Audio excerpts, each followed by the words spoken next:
हमारे भी बड़े सौभाग्य हैं जो आपके ग्राम में आकर के सभी माताओं बहनों भाइयों बुजुर्गों के दर्शन हुए हैं। ये कृपा सब भगवान की है, क्योंकि एक विद्वान कह रहा है कि समय पे दुर्जन संग समय सत्संग करावे, समय बढ़ावे खर्च समय धनवान बनावे, समय पे बाढ़े रोग समय सब रोग मिटावे, और समय पे होवे मिलन समय बिछुड़न करवावे।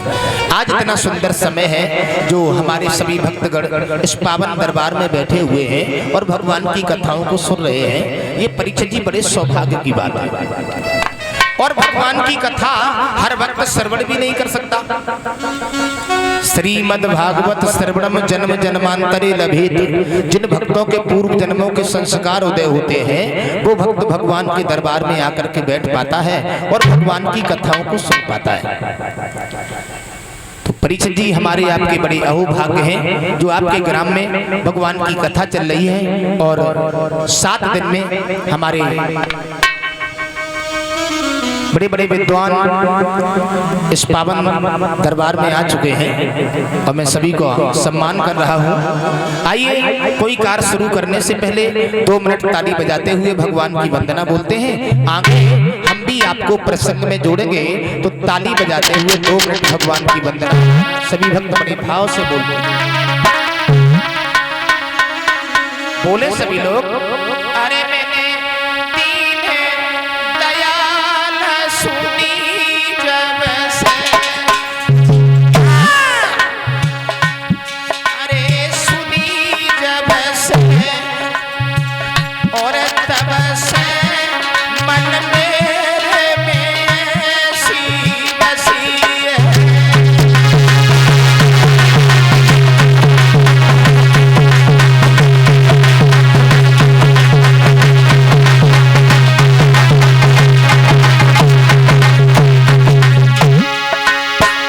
कन्हैया तुम्हारी लीला बड़ी निराली है प्रभु।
दशा है श्याम हमारी, वो दशा है प्रभु हमारी।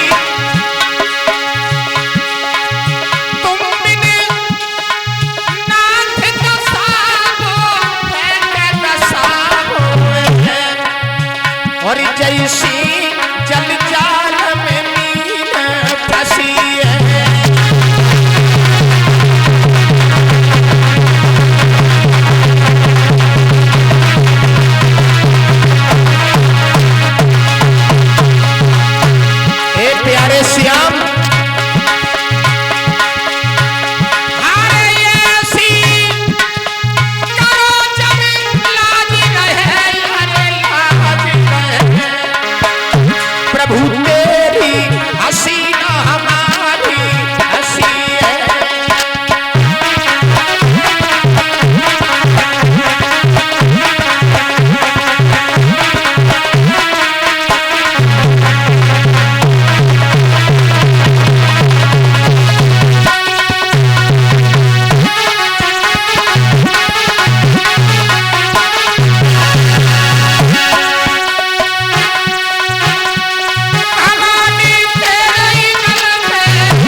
जयकारा नहीं लगाया आप लोगों ने तेज, एक बार जोर से जयकारा लगा दीजिए जो जमराज की छाती में घुसा ऐसे लगे। बोलिए वृंदावन बिहारी लाल की। आइए परीक्षित जी कथा प्रसंग की ओर। अभी आप लोग श्री व्यास जी के मुखारविंद से भगवान के पावन पावन चरित्रों को श्रवण कर रहे थे। व्यास आसन पर विराजमान श्री सुखदेव जी महाराज परीक्षित जी को समझा रहे हैं। भगवान की कथा एकाग्र मन और चित्त लगा के श्रवण करना, क्योंकि तुम्हें श्राप लगा हुआ है, साथ में रोज तुम्हें तक्षक डसने को आएगा। पंडाल में बैठे हमारे सभी भक्तगण जरा ध्यान दें, श्राप परीक्षित जी को ही नहीं बल्कि हमें आपको भी श्राप लगा हुआ है कि साथ में रोज हमें आपको काल रूपी तक्षक डस करके चला जाएगा। परीक्षित जी, काल रूपी तक्षक जो है वो हमें आपको डस करके चला जाएगा। ये शरीर हमारा आपका जो है ये परीक्षित रूपी शरीर है। इस परीक्षित रूपी शरीर को साथ में रोज ही हमें आपको संसार सागर को छोड़ के जाना है। 7 ही दिन में बच्चा पैदा होता है, 7 ही दिन में बड़ा होता है, 7 ही दिन में बुढ़ापा आता है और 7 ही दिन में परीक्षित जी मौत घेर लेती है। श्रोताओं, सभी को मालूम है कि हम आए हैं तो हमें जाना निश्चित है। ये सभी को मालूम है कि हमारा जन्म निश्चित है तो मरण भी निश्चित है। ये तो सत्य है ना। लेकिन परीक्षित जी जानते तो सब हैं कि मरण निश्चित है, लेकिन मानता कोई नहीं। हमारा क्षेत्र ये करहल क्षेत्र बड़ा पावन क्षेत्र है। सैपई क्षेत्र जो है ये बड़ा पावन क्षेत्र है। परीक्षित जी, इस क्षेत्र में एक नहीं हजारों कथाएं होती हैं। अगर हम आप कथाओं को सुनने के बाद अपने जीवन में उतार लें और कथाओं को सुनने के बाद जीवन में उतारने के बाद अगर एक व्यक्ति भी सुधरने की कोशिश करे तो परीक्षित जी आपका भी कल्याण, आपके पीछे पीछे हम लोगों का भी कल्याण हो जाएगा। कथा कोई मनोरंजन का साधन नहीं है कि चिमटा ढोलक बढ़िया बज रहा है। ये भगवान की कथा जो है कलयुग में भवसागर से पार होने का तरीका बताई गई है। कहीं भी कथा हो रही हो वहां पर हमें आपको थोड़ा ना थोड़ा समय निकाल करके अवश्य जाना चाहिए। एक बात आपको और बताते चले, 3 जगह ऐसी हैं जहां पर इंसान को बैराग आता है। कथा सुनत मुर्दा जलत त्रिया रत के अंत। कथा सुनते समय हमें आपको बैराग मिलता है। कब तक बैराग रहता है? जब तक दरबार में बैठे रहते हैं, भगवान की कथाएं सुनते हैं, तब तक बैराग रहता है। बड़े अच्छे अच्छे विचार आते हैं हमारे आपके मन में, और जैसे ही कथा विराम हुई, आरती प्रसाद हुआ, जो कुछ लिया वो यहीं छोड़ दिया, हमें दुनिया से कोई मतलब नहीं। देखिए, कथा सुनते समय बैराग। मुर्दा जलत, मुर्दा कहाँ जलता है? मुर्दा जलता है मरघट में। मरघट किसे कहते हैं? शमशान को। शमशान का मतलब क्या है? सम मीस बराबर और शान माने इज्जत, जहाँ पर सभी की इज्जत बराबर होती है। चाहे वो राजा जाए, चाहे रंक जाए, चाहे फकीर जाए, चाहे विद्वान जाए, चाहे धनवान जाए, चाहे पहलवान जाए, सब लोग बराबर देखे जाते हैं। वहां पर हमें आपको बैराग रहता है। कब तक बैराग रहता है? जब तक परीक्षित जी चिता में अग्नि लगाई जाती है, हम सब लोग एकत्रित बैठते हैं शमशान में, तब तक हमारे आपके विचार में बड़ा परिवर्तन होता है। हर इंसान के मुखारबिंद से एक ही शब्द निकलता है, भैया ये कितना अच्छा इंसान था। और देखो कल हम लोगों को मिला था और न जाने पल से पल में क्या हो गया। और ये सत्य है कि पल से पल में क्या हो जाए इस मिट्टी बने शरीर का, और पता नहीं तकदीर का, कोई पता नहीं है। हाँ, संसार में जो आता है परीक्षित जी उसका जन्म निश्चित है, कोई पता नहीं है। हमारे आपके जैसे न जाने कितने आए और कितने चले गए। कितने आए चले गए, नंबरदार रुक ना पाए ठेकेदार, बड़ी बड़ी रियासत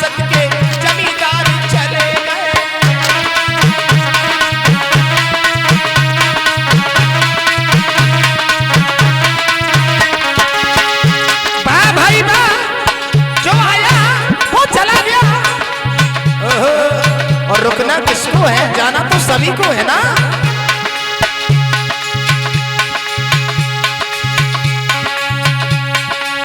चले गए हवलदार, पहरेदार सूबेदार, रात दिन जाग जाग पहरेदार चले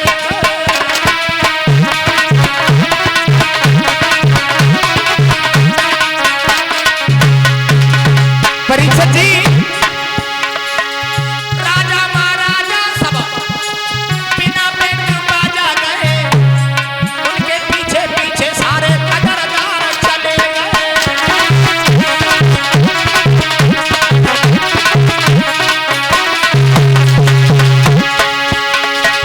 पागल दीवाने गए, नए और पुराने गए, बड़े बड़े ज्ञानी और समझदार चले गए।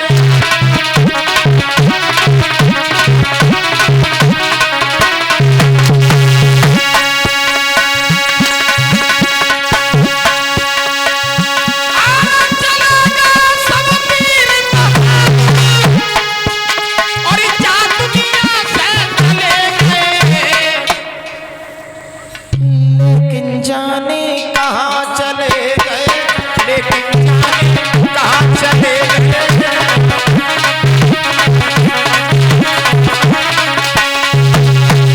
संसार में जो आता है परीक्षित जी, उसका जन्म निश्चित है तो उसका मरण भी निश्चित है। जब जानो ही जानो है परीक्षित जी, तो घमंड काय बात का है।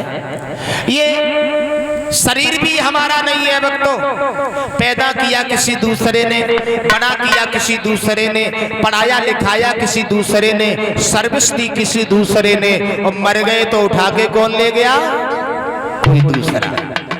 सब लोग हमारा आपका काम दूसरा ही करते आते हैं, सब लोग दूसरे ही करते हैं, और सब जब दूसरे ही करते हैं तो हमारा आपका है ही क्या। अगर हमारा आपका ये शरीर है तो आंखों से अंधे क्यों हो जाते हैं?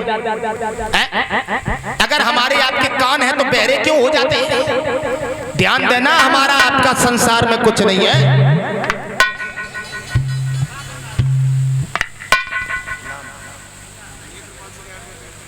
श्रीमान नेत्रपाल सिंह एडवोकेट जी, जो हमारे पास में ये प्रभु की तस्वीर भेंट कर रहे हैं, मैं भगवान से कामना करेंगे भगवान आपके ऊपर कृपा की दृष्टि बरसाए रखें, समाज का सम्मान बना रहे, दान के लिए हाथ आगे बढ़ते रहें, और भगवान से कामना करेंगे भगवान सदा सत्य के मार्ग पर चलते रहे।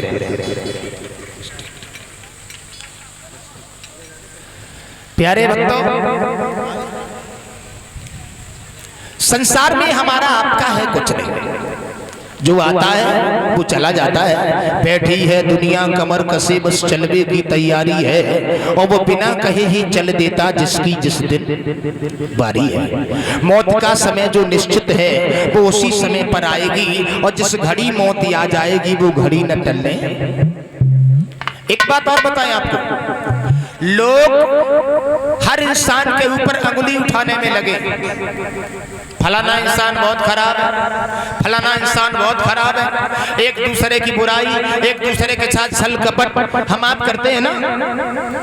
याद रखना प्यारे भक्तों, एक अंगुली दूसरे को ओर उठाने से पहले अपनी ओर देखना कि हमारी ओर अंगुलियां कितनी हैं। एक अंगुली जब दूसरे की ओर तब जाएगी जब 3 अंगुली तुम्हारी ओर इशारा करेगी। अगर वो 1 गुना खराब है तो उससे 3 गुना तो स्वयं खराब हो। अरे लोगों ने इंसान की तो बात छोड़ो, भगवान पर भी अंगुली उठाना प्रारंभ कर दी। एक दिन की बात, 2 मूर्ख चले, एक ने कलम उठाई, कॉपी उठाई, बोले चलो भगवान की गलती लिखेंगे। भगवान बहुत बड़ी गलती कर बैठा। मतलब क्या? बहुत बड़ा भगवान बहुत बड़ी गलती कर बैठा। तो कलम कॉपी लेकर के चल दिए, खेत पे जाए के पहुंचे तो एक खेत पे सीताफल लगे रहे। उसने कहा भगवान की पहली गलती लिखो। बोले क्यों? बोले कितना नाजुक नार, और फल जा पे पंदा पंदा के लेके लगे। भगवान गलती कर बैठा ना, इस पे तो छोटा फल होना चाहिए था। चलो पहली गलती लिख ली, आगे चल दिए। आम के वृक्ष के नीचे पहुंचे, निगाह जब आम पे गई तो बोले लिखो भगवान की दूसरी गलती। बोले कौन सी गलती है? बोले कितना विशाल वृक्ष, और आम जब 50-50 ग्राम के लगे। कद्दू का फल शाम के वृक्ष पर होना चाहिए था, और जब अमिया जो है वो कद्दू के नार पे हो वो चाहिए थी। तो भगवान को बड़ी हंसी आई, मूर्खो मैं तुम्हें देख रहा हूँ। वो वृक्ष के नीचे लेट गया, आंधी चली, एक आम टूटो बकी नाक पे गिरो, बेहोश, 15 मिनट तक होश ही नहीं आओ। थोड़ी देर के बाद में जगो, बोले भैया, बोले क्या, कि भगवान की दोनों गलती काट दो। बोले क्यों, कि जे बढ़िया रही अमिया 50 ग्राम की लगी तो बेहोश हो ही गए, और कहूँ कद्दू जा पे लगो हो तो भू गिर जाते तो क्या हो, तो मर जाते ना। तो लोग भगवान में भी गलती निकालने में लग जाते हैं। क्षमा चाहेंगे सज्जनों, इंसान की बात छोड़ो, भगवान में भी लोग अंगुलियां उठाने में लगे हुए हैं। सभी कथा पंडाल में बैठे हुए सभी सज्जनों से निवेदन करना चाहूंगा, किसी पर अंगुली नहीं उठाना। संसार में अगर मानव योनि हम आप लेकर के आए हो तो एक बात याद रखना, लगा सको तो बाग लगाओ, पर आग लगाना ना सीखो। मिटा सको अभिमान मिटाओ, पर अपान मिटाना ना सीखो।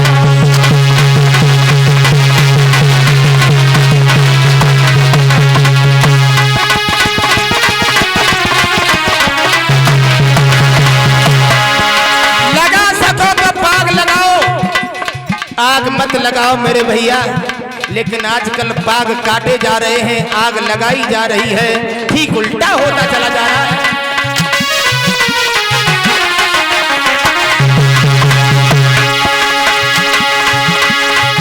अरे लगा सको तो बाग लगाओ, पर आग लगाना ना सीखो।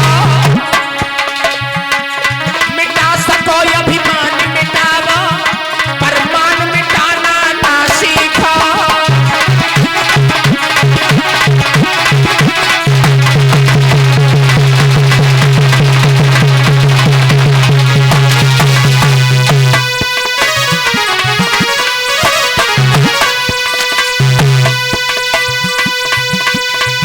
अरे जला सको तो दीप जलाओ, काऊ के दिल को जलाना ना सीखो।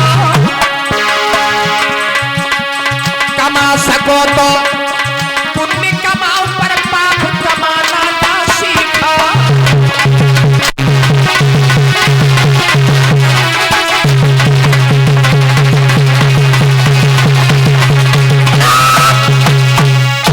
लगा सको तो बाग लगाओ, पर आग लगाना ना सीखो।